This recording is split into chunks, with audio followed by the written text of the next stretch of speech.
6 mois pour échapper à la barbarie. Voilà le temps à notre disposition pour passer un échelon.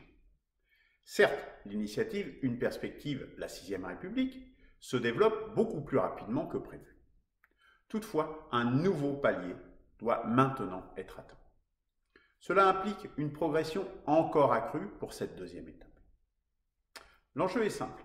Si d'ici le mois de juin, nous ne parvenons pas à réunir les forces indispensables pour pouvoir présenter un candidat à l'élection présidentielle, il n'y aura ni le temps, ni la dynamique pour faire bouger les lignes.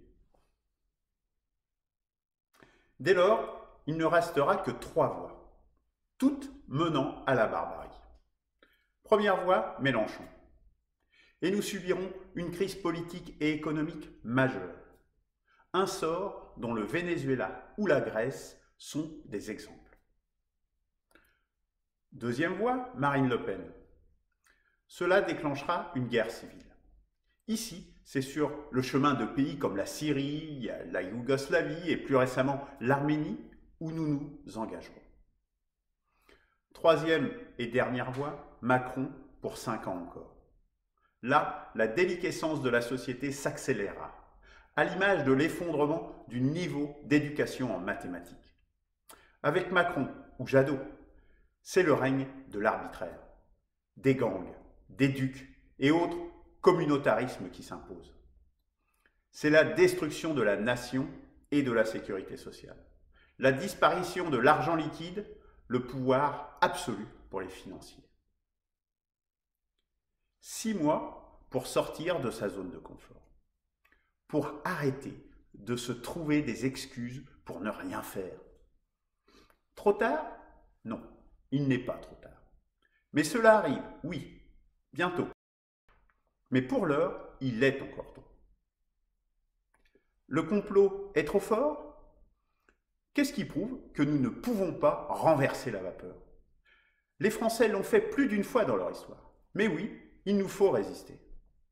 Personne ne le fera à notre place. Paralysés par le Covid?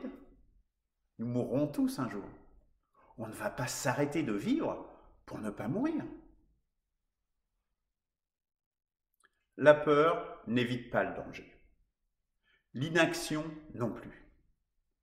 L'heure de la résistance, c'est maintenant. Nous avons 6 mois. Après, la barbarie sera inévitable. Nous sommes dans le pays des droits de l'homme, attaqués de toutes parts, critiqués par les ennemis de la liberté, mais aussi le plus apte à rayonner dans le monde entier. Si la France chute, c'est un drame planétaire. Alors, prenons nos responsabilités. Soyons des hommes avec un grand H. Entrons en résistance contre la barbarie qui enfle. Changer de système, c'est changer de constitution. La première action est simple. Inscrivez-vous sur le site 1p6r.org.